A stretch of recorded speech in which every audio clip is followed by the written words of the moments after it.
Well, good morning, everyone. Welcome to day 3 of the Democrat shutdown. You can see it's pretty empty around here. There's normally a lot of activity. On an average day, we have about 7,000 visitors here in the Capitol. School children and school groups and visitors and constituents, but they're not here right now. And around the country, all around the country right now, real pain is being endured by real people because the Democrats have decided to play politics. So Leader Thune and I wanted to come out and do 2 things today, just give you a brief update on where things stand with this Democrat shutdown, and then to reiterate once more, present the simple facts about what we're facing. This is necessary because the Democrats have a full-out assault to spin the facts and try to pretend as though they are not what they actually are. And some of the mainstream media are participating in this as well. I was giving our leadership press conference yesterday, and in mid-sentence, I was cut off by one of the networks, CNN. I hope you'll stay with us for a few more moments, because what I was about to say before they went to try to disclaim my remarks was I was about to point to the very page in Chuck Schumer's counter-proposal continuing resolution that proves the very fact that we've been stating. So let me go through that very quickly so everyone here has no question. And I want Chuck Schumer and Elizabeth Warren and AOC and everybody else who's been trying to spin this truth to watch and try to refute what I'm about to show you. Now here's a visual aid, okay? This is the bill. This is the counter-proposal continuing resolution that Chuck Schumer and the Senate Democrats filed. 2 weeks ago, mid-September, the House passed a clean, simple continuing resolution. It merely continues the Biden-era policies and spending that we're enduring right now for 7 more weeks to allow the appropriations process to continue. That's Republicans and Democrats in both chambers working together to get the government funded. We ran out of time because the end of the fiscal year is September 30th. We needed a few more weeks, so we sent it over. Ours is 24 pages in length. It says, let's just keep the status quo so this process, this procedure, this regular order can be done. Chuck Schumer rejected that. Senate Democrats rejected that. Now 3 times they voted against that measure, and this is what they propose in advance, in exchange for that. So instead, the counterproposal, this is page 57. This is on our website. Go to speaker.gov. You can get all these visual aids for yourself, all right? Page 57, section 2141. You see the highlighted language. There's a lot of legalese in this legislation, in these bills, but it says that they want to repeal the health subtitle changes. What does that refer to? You read down here, Public Law 119-21. That's the one big beautiful bill. That's the American Families Tax Cut. What they want to do is repeal the very important and necessary changes that Republicans voted to put into law. President Trump signed that into law on July 4th, triumphantly on Independence Day. It was a great marquee achievement for lots of reasons. Some of the most important provisions in that law was that it eliminated fraud and abuse of our health system. Medicaid has been rife with fraud and abuse, and so we reformed it. Why? To help provide more and better health services for the American people. Because the problem with Medicaid is it's been abused. We had so many people on Medicaid that never were intended to be there. Medicaid was written for the people who need it most, the elderly, the disabled, sometimes young pregnant women who are in difficult situations. But the resources are being drained. You know why? Because there was 2 primary categories of people that should never have been there in the first place. One was able-bodied young men who are riding the wagon who should be working. We got them back to work. And the other thing that we focused on was the illegal aliens. By the CBO's estimate, about 1.4 million illegal aliens were receiving Medicaid benefits that were intended only for U.S. citizens that met the categories I just described. They were gaming the system, they were cheating the system, and what that means is that less resources were available for the people, the Americans who actually needed it most. So we did the common sense thing, the right thing, the just thing, and we put it in the law, and the president signed that, gladly signed it into law. They want to repeal it. They want to give those resources back to illegal aliens. That's exactly what that highlighted language means. On this exhibit number 2 over here, I feel like I'm back in court. Exhibit number 2, okay? This is the specifics of what that would mean. When we say they want to give $200 billion back to illegal aliens, these are the specifics. If you read the legalese here in the language in the bill on page 57 and what follows, that's what it's talking about. These are all the various provisions in the chart over here. Those are listed in millions. So you see the final total there, $192.8 billion of your hard-earned taxpayer dollars that Chuck Schumer and the Democrats want to give back to illegal aliens. That's a fact, and nobody can refute it. Now look, what we've done is very simple. We sent over a continuing clean resolution. This is standard practice around here. And all the Democrats who are voting against it in the Senate right now, every single one of them have given impassioned speeches about how you must pass continuing resolutions, you must pass CRs, you should never shut down the government because it's dangerous and destructive and selfish and wrong. Well, suddenly they've changed their tune. We're playing, I invite you all after the press conference to go by the Speaker's office in the hallway there, and you can see the highlight reel of all of them saying this passionately, as recently as March of this last year, when Chuck Schumer led his caucus to vote for the same CR. They did it 13 times during the Biden administration in the previous 4 years, but suddenly they won't do it. So everybody has to ask themselves why. It has nothing to do with health care. The subsidies that they're saying is the issue is not the issue. That is an issue for the end of the year. December 31 is when that expires. So Congress has 3 months to negotiate that. Certainly we could work on it in the month of October to find some consensus and figure that out, what reforms there may be necessary to make all that happen. Republicans are committed to the health care of Americans. We have already proven that we are making health care more efficient and effective and more available so that we can bring down cost and premiums and improve quality of care. We put the goods on paper. We're doing that. And the CBO analysis that came out August 25th said that these changes that we put in our bill are doing exactly that. The Congressional Budget Office is not a Republican shop, as you all know. They typically go against what I'm doing, okay, but they had to admit that this is going to make 2.3 ineligible recipients no longer on the Medicaid rolls. It's going to save $185 billion for taxpayers. That's exactly what we promised, and that's what's going to be achieved. But we have more reforms coming to try to fix Obamacare, which is not working for the people. But you need common sense, responsible Republicans who are serious about policy to fix that for the people, and that's what we're working to do. The Democrats are stalling that because they need a political talking point. And why? Because Chuck Schumer, who leads the Democrats, is terrified that he's not going to win back his Senate seat. He's afraid that the Marxist far-left corner of his base is going to challenge him in New York. Maybe many of you have noticed New York is probably going to elect a Marxist for mayor. He's terrified by that development. Chuck Schumer is a far-left progressive politician, but he's not far enough left for this base. And so he's got to show a fight against the president. He's got to show that he's fighting Republicans. And because they're playing political games and they're not doing what he himself said passionately as recently as 6 months ago that must be done, that you passed a standard bipartisan CR. Because he needs political cover, he is dragging the American people through this. And who's getting hurt? Women, infants, and children, nutrition programs that are now stalled. Veterans health services that will not be provided, people who are low-income Medicare recipients who receive telehealth and health treatment at home. Many of those programs are not being funded. We have troops and TSA agents and Border Patrol agents who are working without pay, protecting the country. And you have FEMA services, health insurance policies, for example, that are being stalled in the middle of a hurricane season because the Democrats want to play political games and try to obscure the real facts at issue. We challenge them. We challenge them to tell us why they're not trying to give illegal aliens health care again when they put it in their own bill. This is not Republicans playing games. I could have put Republican conservative priorities on the CR and sent it over there, but I didn't.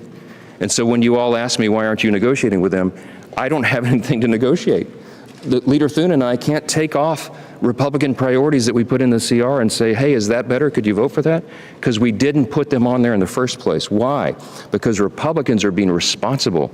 We're operating in good faith, and we're trying to get the Democrats to do their job, and they won't. Those are the simple facts, and they cannot be obscured. I'm so grateful for the strong leadership of my colleague and partner over in the Senate, and I'd love Leader Thune to give you a little update here. Well, thank you, Mr. Speaker. The Speaker is right. We have an opportunity to pick up a House-passed bill that, if it passes the Senate, will be sent to the White House, the President will sign it, and the government will reopen. It's that simple and that straightforward, and that's all we're talking about here.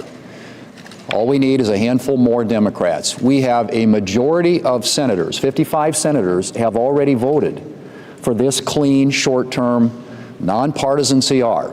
As the Speaker said, no policy riders, no gimmicks, Nothing in here that benefits Republicans. This is a straight-up 7-week funding resolution, and we need it to keep the government open. And if we don't keep the government open, you'll have all the things that the Speaker just alluded to, all the Americans who are adversely impacted by this government shutdown. Now, this is something, as you all know, as recently as the last administration, during the Biden administration, when the Democrats had the majority here in the United States Senate, the Democrats on 13 different occasions voted for a short-term continuing resolution. Now, I have to ask, what's changed? What's different about this? What's different is who's in the White House. That's what it's about. It's all about President Trump and the Democrats needing to pick a fight to satisfy their far-left political base, far-left activist organizations who are the tail wagging the dog right now. That's all this is about. And you have a Democrat leader from New York in the Senate, a Democrat leader in the House from New York, and you have a mayoral race in New York. You got AOC, you got all these people that are bringing pressure to bear on what should be a routine, simple, straightforward proposition, and that is a short-term continuing resolution to keep the government funded, which is sitting right now. This is sitting at the Senate desk. We will have a vote another hour or two, and it'll be the 4th time that Democrats will have an opportunity to vote to keep the government open. Now, at some point, reason, good sense, common sense has to take effect here, because that's really what this is. They brought to us, and the Speaker alluded to all the impacts on illegals and free health care programs in this country, a bill loaded with $1.5 trillion in new spending, which includes all these provisions. And they want to load that onto a 7-week continuing resolution to fund the government. Now, what's happening right now when the government is shut down, all the things that we could be doing, the defense authorization bill, which benefits every congressional district, every state across this country, is languishing right now because we are shut down. The other appropriations bills, we have people in the Senate, both Republicans and Democrats, and frankly, Democrats, I think especially, because they haven't had a chance to be heard in the appropriations process for a really long time. Because when Chuck Schumer ran the Senate, we didn't do appropriations bills. We didn't put them on the floor. They marked them up in committee, and then they died. And then he wrote it behind closed doors in his office. That's the difference. We are opening this process up, and one of the things that's not getting done while the government is shut down is an appropriations process that allows us to fund the government the old-fashioned way in the light of day. We aren't working on permitting reform, which should be a bipartisan priority. We aren't working on a farm bill. We got a lot of farm policy this summer in the Working Families Tax Cuts bill, but there's more to do there. Those should be bipartisan things that we could be working together on, along with appropriations. All those things aren't getting done right now because the Senate Democrats have chosen to shut the government down. They have an opportunity, a 4th opportunity, 4th time today, 4th time to vote to open up the government and to allow us to do the rest of the work that the American people expects us to do. They have taken hostage the federal government and by extension the American people, who are the only losers in this. Everybody's talking about who wins and who loses and who gets the blame. That's not what this is about. This is about what's doing in the best interest of the American people. And what's in the best interest of the American people is keeping the government open and operating so it can continue to work on their behalf. A few questions? Yeah, right. Are you at all concerned that this decision by the administration to block some of these infrastructure projects, to take some of these blue states and target them, that could backfire on the momentum you guys have to try and break the stalemate and open up the government? So the question is about the executive and the White House and what they're doing in this situation. Everybody needs to understand how this works. When Congress decides to turn off the lights, to shut the government down, it shifts the authority to the executive branch. That's how the process works. The person who has decided to put the White House in that situation is Chuck Schumer, who leads the Democrats, the 44 who keep voting to keep the government from opening up. They're voting to shut it down. So what happens in that situation? Whoever is the president, whoever is sitting in the White House, and their staffs at the Office of Management and Budget are given an unenviable task. It's a regretful situation.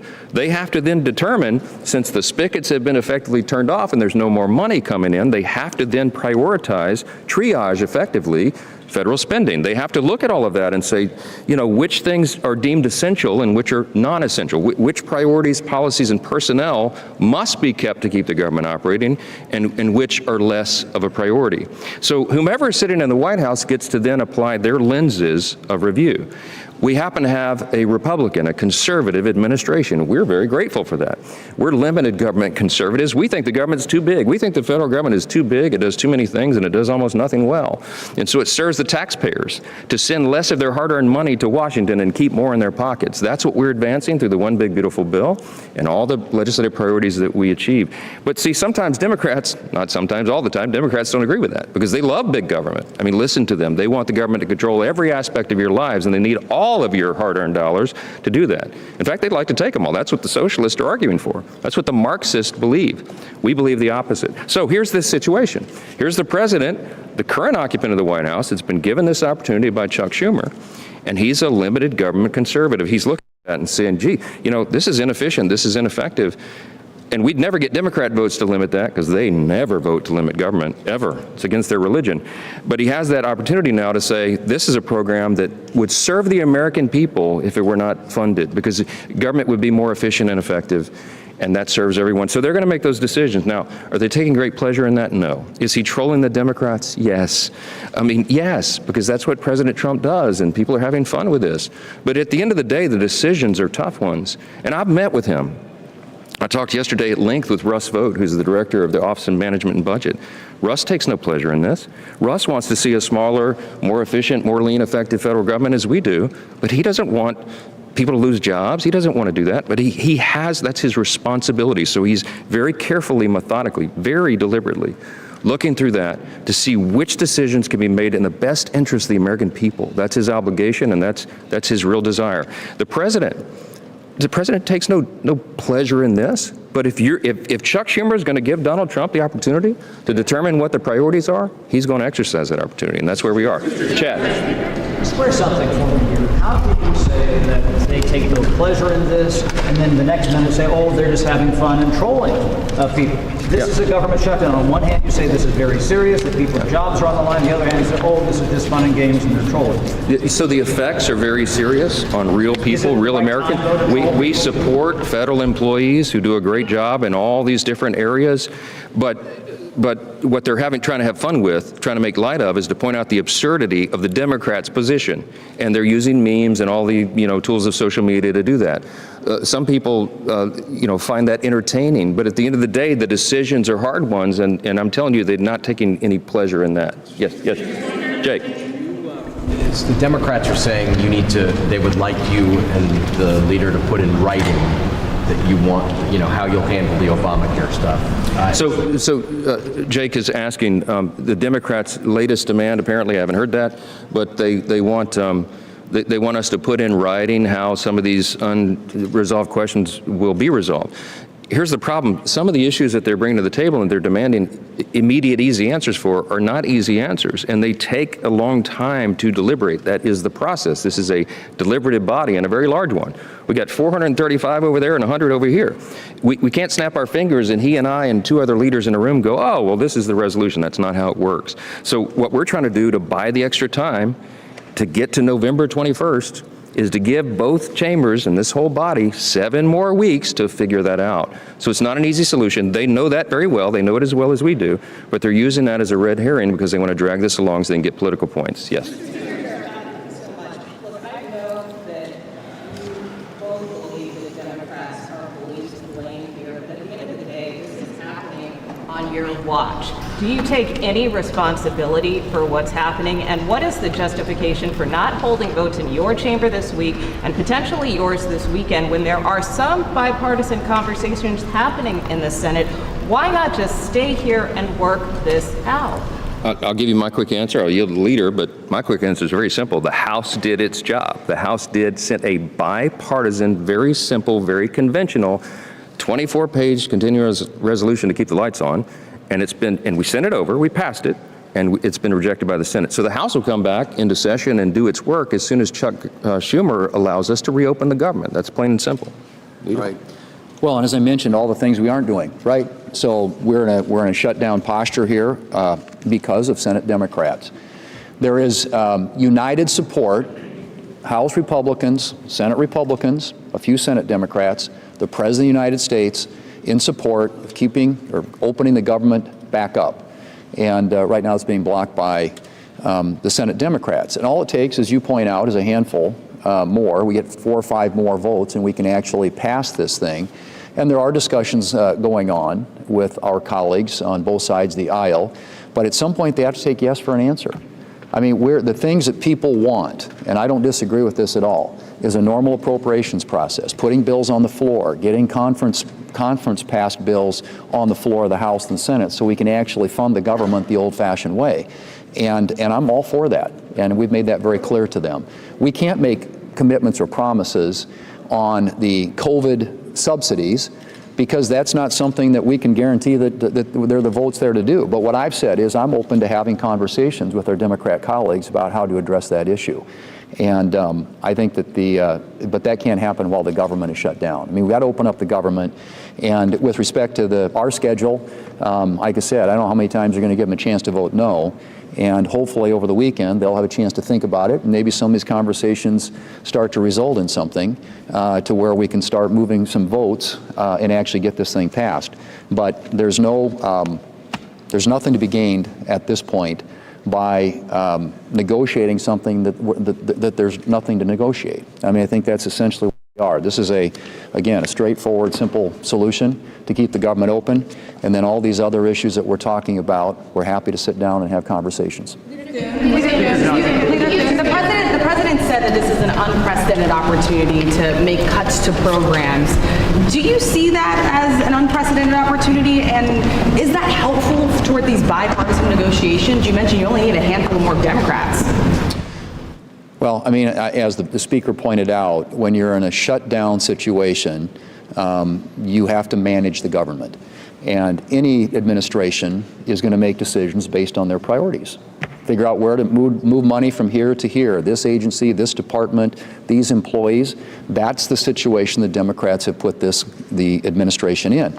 Now, to your point, I mean, I think they're going to make decisions that are consistent with their priorities. And yes, they're going to have a different political view of the world than the Democrats might have, but that's what the Democrats have wrought by doing this. They are allowing the administration to do the very thing that back in March they said they didn't want to give them the authority to do, and that's to make decisions just like that. But that's what's going to happen.